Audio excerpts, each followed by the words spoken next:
and welcome back to Radio 2. Today we're continuing with music compiling, which we started in the previous lecture. So this is lecture 2 of 6. And in the previous lecture, we spoke about the history of compiling music, where it came from, how it came to be the way that we see it today, with how music is structured on a radio station. We looked in detail at different music formats. More specifically, we looked at CHR, which is contemporary hit radio or top 40 music.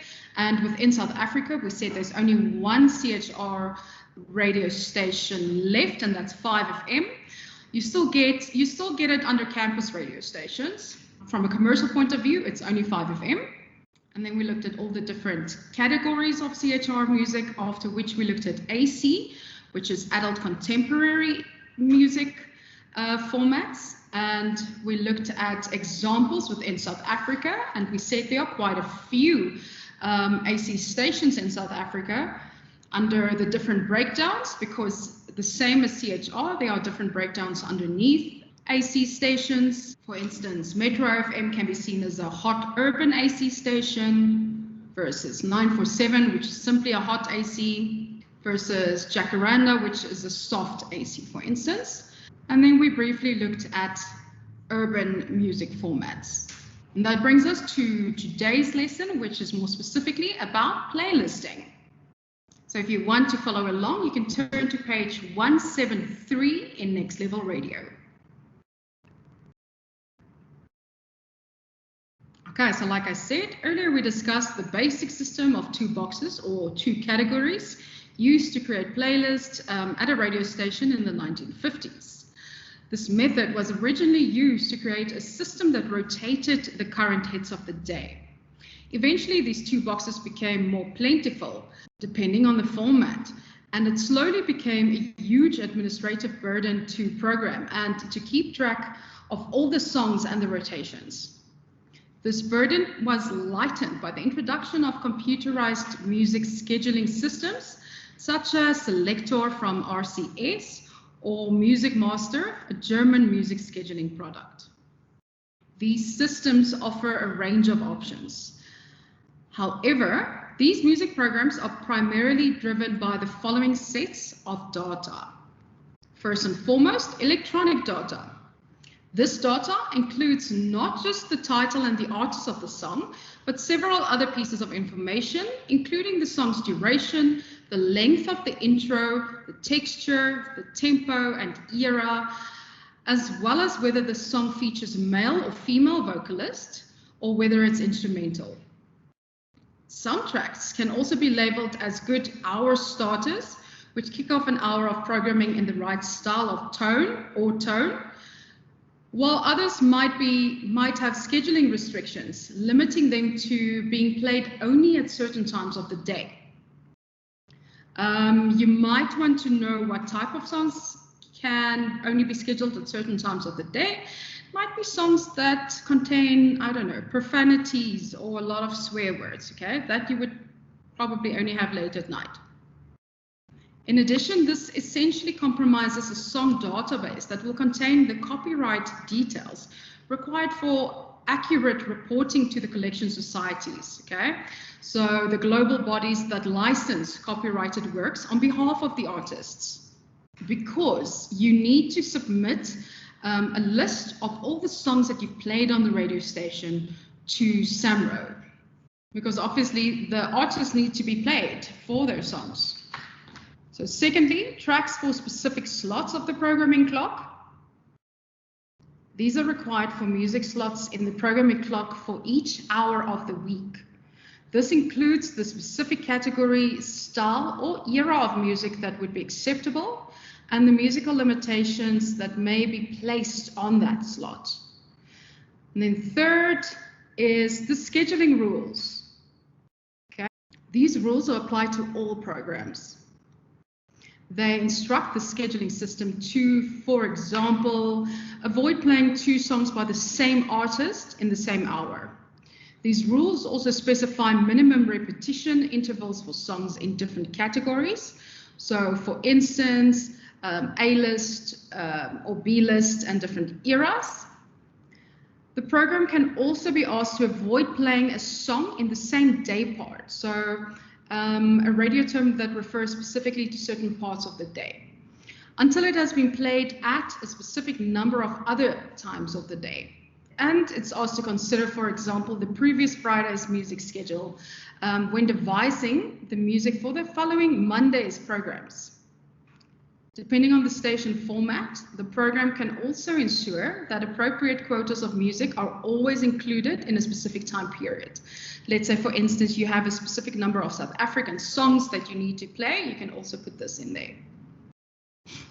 But how do you know what music your listeners like so that you can decide what rules you should program into your music scheduling system in order to create an appropriate playlist to which they will respond? This is the first part of putting together a music playlist strategy and policy. In research collated by Johnson in 2008, it says that music tastes are neurologically programmed around the age of 15 to 21, in which time one begins to form an identity of the self. So, for instance, the sense of who you are. This is part of the reason why people still love the music that they listened to during that period of their lives. Johnson applied his research to specific CHR radio stations' music policy as follows. The year that was used, 2016, was the benchmark, okay? The station's narrow target market, which was ages 20 to 24, was defined to find the years when they were 15 to 21 years old. These years were identified as 2007 until 2016, which then informed the narrow state of music that the station should play, or the core of the station's music. A larger target audience, sometimes called a secondary audience, was then also identified. This secondary audience comprised of the ages 16 to 26. The years when these specific listeners were 15 to 21 years old were then identified as 2005 up until 2016, which then informed the larger set of music that the station should play, or the bulk of the music. The core of the music offering would therefore comprise of music that was popular from 2007 until 2016, with the larger music scope stretching back to 2005. This was the same music that this particular CHR station's target audience loves, and according to which they had defined their lives. The station continued to use the strategy, which required that it regularly clean the music database in order to remain relevant to the target audience as defined by its station strategy.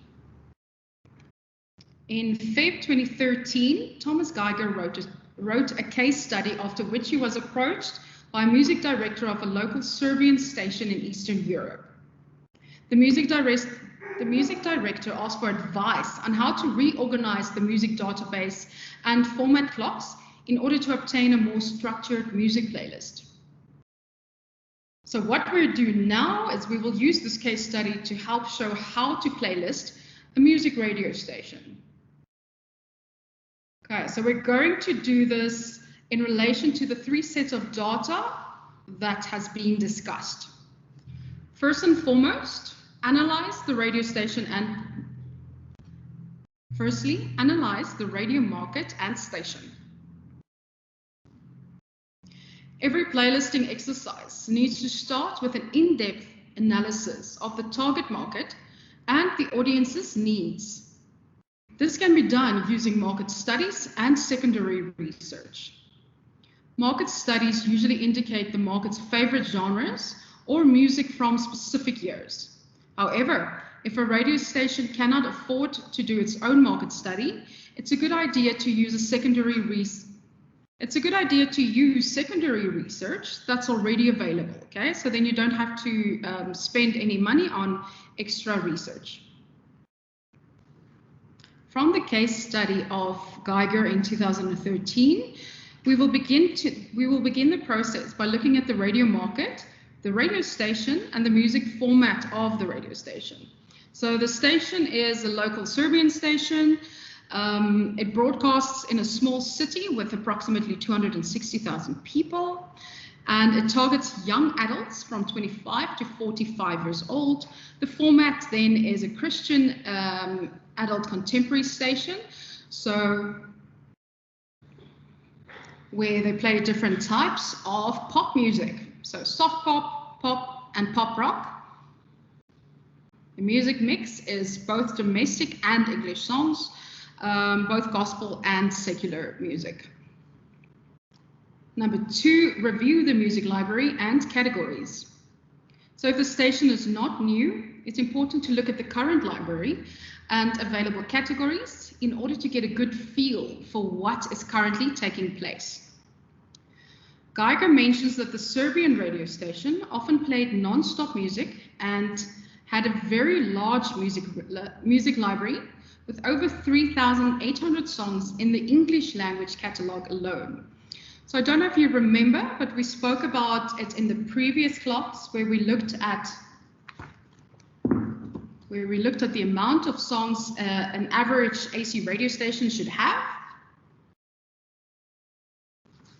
And we said their whole catalog normally has between 500 to 2,000 songs, okay? And here you can see only English songs is already standing on 3,800, and that is without their local songs. So the station had categorized the songs according to decades, as well as hits from 2011 to 2013. Number 3, use image rotation categories. The Serbian station used other categories to rotate all of their imaging, which proved very convenient. Geiger therefore recommends using music categories to rotate and position jingles. Geiger therefore recommends using music categories to rotate and position jingles, sweepers, and promos within fixed positions on the clock. So the music playlist was initially considered chaotic at best.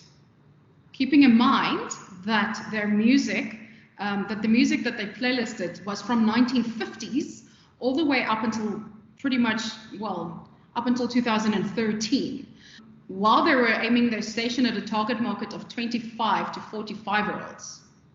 So Geiger's first step, therefore, was to define the exact music that the station should have been playing. And he recommends using the following to define the era borders of your music station. And this can be used still today for any station. Always start by defining the top end of your youth market. Always start by defining the top end of your target market.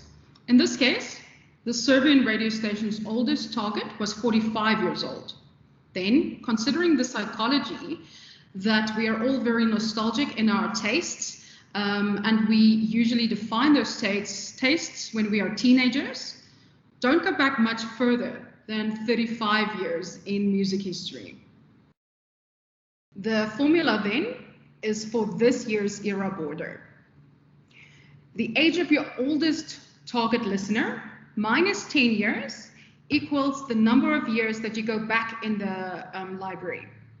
So in this case, the answer was 35, which means 2013 minus 35 is equal to 1978. This is therefore the cutoff date for the radio station's music library. Keeping in mind again, currently they have playlisted from the 1950s up until 2013.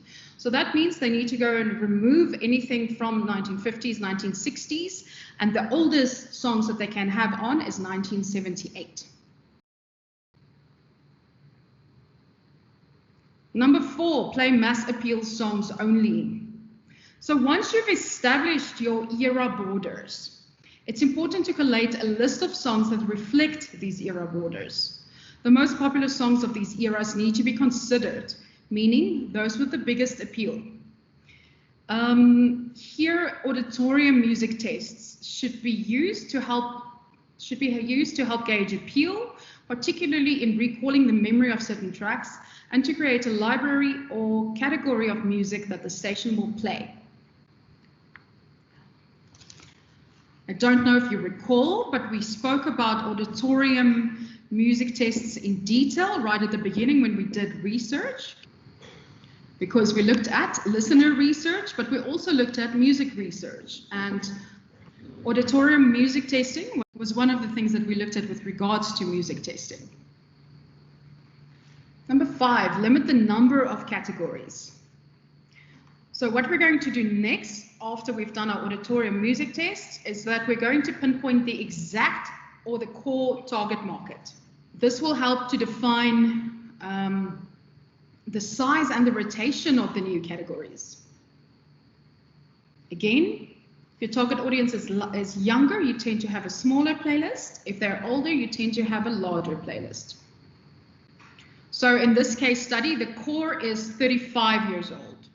So using the formula for 2013, the core would be music from the 1980s.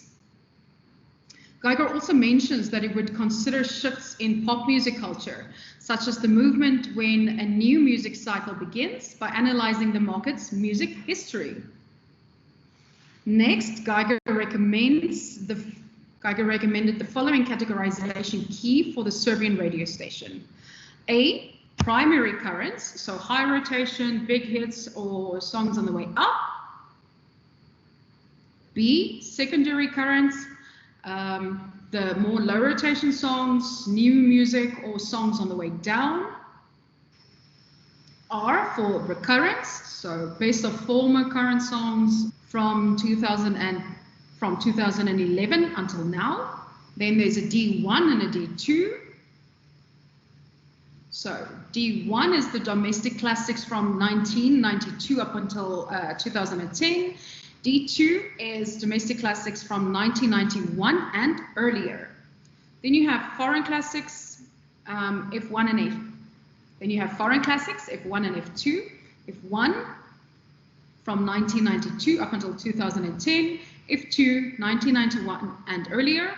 And then you have number 1, which is station imaging. So you have 8 categories here.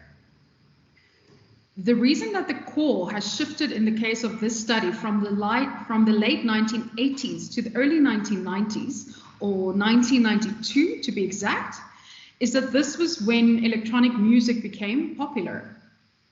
Number 6 then, fill the music categories. So now you have all your categories done, okay? Now what you're doing is you're filling the categories by using the AMT, aka the auditorium music test, okay, because this is where you're making them all sit and listen to the songs, and any mandatory split that needs to be applied. So for example, between domestic and foreign music. In this specific case study, the music library was reduced from 4,500 songs to around 650 songs. The following criteria could be used in the case of the Serbian Christian radio station to help define what songs should fill up these categories. Format. Does the track fit the Christian AC format, yay or nay? Production. Is the track well produced? Radio edit. Is the track's language and length edited and suitable for radio? Hook. Does the track offer a catchy chorus? Familiarity. Does the track offer a familiar sound? So for instance, will it resonate with the mainstream audience? Accessibility. Will the track be accessible to most, if not all, of the demographics? International charts and trends. Is or was there an international traction? And tastemaker, could this artist or song be the next big hit? Okay, so this is what they went through to make sure that they have the correct songs that they fill their station with. And then the next step is to design a basic format clock. Once the categories are filled, programming clocks need to be created. So Geiger demonstrates here how he likes making use of fast repeating basic category sequences for the purpose of creating a consistent flow.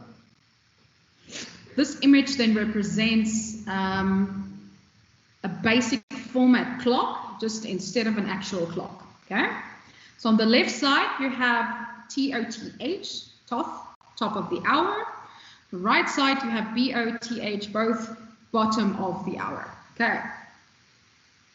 So the thinking behind the clock is as follows.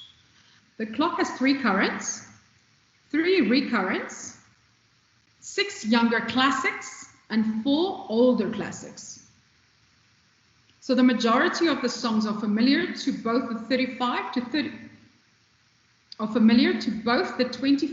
35-year-olds and the 35 to 45-year-olds in the target demographic. Also, it's important to notice that an older song is always followed by a newer one. So here you can see what happens. There's a domestic classic, a younger one, followed by a primary current, followed by imaging, followed by a foreign classic, older, followed by domestic classic, younger, followed by imaging, followed by recurrent song, followed by a domestic classic, which is older, followed by imaging, followed by a foreign classic, which is younger again, and then followed by a secondary current. Then you have a domestic classic, which is younger, followed by recurrent, followed by imaging. Okay, so it's 2 songs imaging. And then again, foreign classic younger with a domestic classic younger, imaging. Primary current with a domestic classic older, imaging. And foreign classic younger with a recurrent. Number 8, use format clock spin-offs. So performing this part of the process can be quite complicated. But most of the time, the computerized scheduling system would help programmers complete this task without having to work it out manually, as we're going to do now. For every other hour, Geiger used an alternative version of this format clock. So with the wheel turned 1 position to the left or 1 position to the right for variety. He would then rotate these 2 format clocks within different week grids. So for instance, on Monday, he'll start with clock A, and on Tuesday, he'll start with clock B. Wednesday, he'll start with clock A, Thursday, he'll start with clock B, okay? And so on and so on. A single week consists of 7 days, which is an uneven number. So it takes 2 weeks before listeners hear the same sequence clock on the same day at the same time again. Why? Because Monday is clock A, Tuesday's clock B, Wednesday's clock A, Thursday's clock B.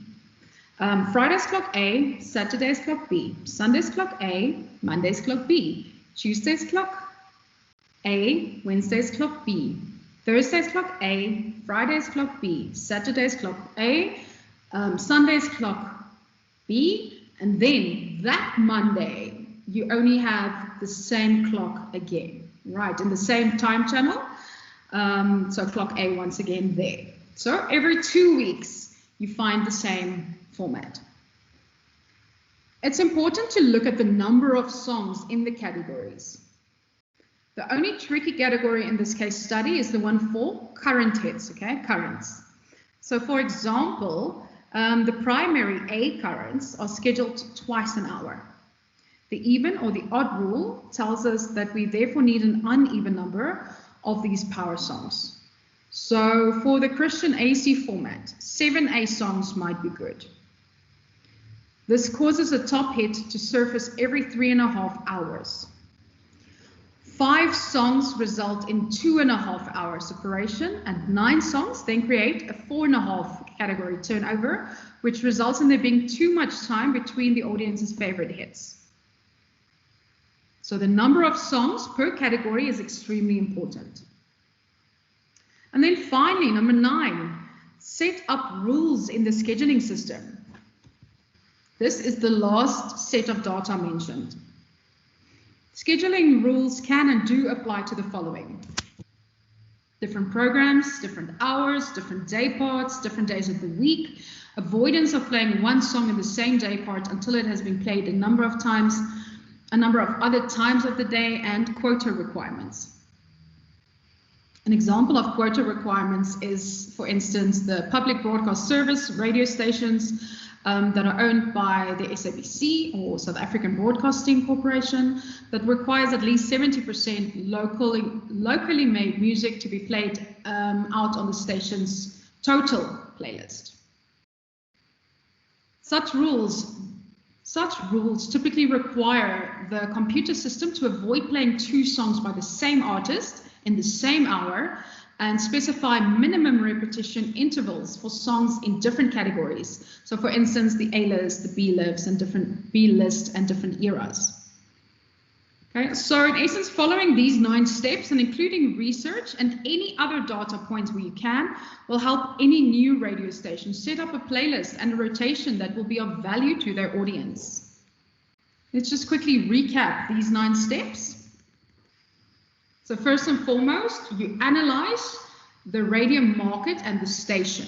This can be done by using market studies and secondary research. So you look at the radio station, the broadcast area, the target audience, the music format, and the music mix. Then you review the music library and the categories. So you look at how many songs they have in their catalog. Then you use image rotation categories, where you define the exact music that the station should be playing. And you'll always start by defining the top end of your target market, okay? And then you use the formula where you say the age, and then you use the formula. So the age of your oldest target listener minus 10 years is the number of years that you will go back. And that then would give you your cutoff date for the radio station's music library. Next, play mass appeal songs only. So once you've established your era borders, it's important to create a list of songs that reflect these era borders. But you only play the most popular songs of these specific eras. And here you use the help of an auditorium music test to gauge appeal. Number 5, limit the number of categories. So you pinpoint the exact core target market.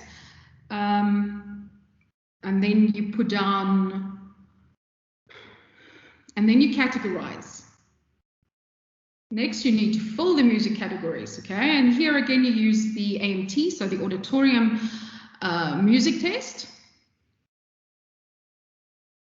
And this is where you will start to, this is where you will reduce your playlist, okay? In the case of the Serbian radio station, again, they went from 4,500 songs to 650. And how do you define what kind of songs you should use? You look at format, production, radio edit, hook, familiarity, accessibility, international charts and trends, and tastemakers. Then you design a basic format clock, okay? So top of the hour and a bottom of the hour.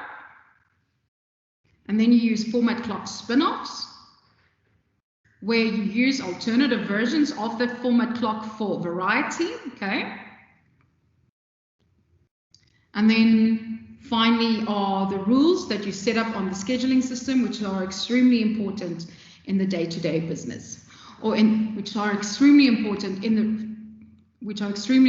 to the radio station, because they apply to different programs, different hours, different day parts, different days of the weeks.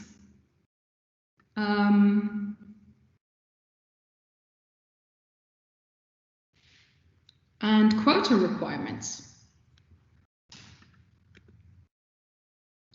And then what I want you to, okay, all right, so that brings us to the end of the playlisting class. What I want you to do for me for homework is to take the previous lesson's songs. So those,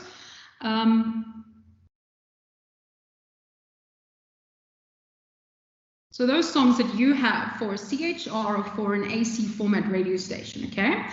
And now compile, and now build a playlist based on these 9 points from Thomas Geiger, trying to see whether you can do it, okay? So that's what I want you to do for me, and then we'll look at that in the next class. And that brings me to the end of this, okay? And that brings me to the end of this lesson. So with regards to the music compiling, you should now understand the different types of music formats, how they fit in, And then you should understand playlisting and how the different categories are set together and how a playlist is compiled, okay? And with that, I say goodbye up until the next time I see you. Bye.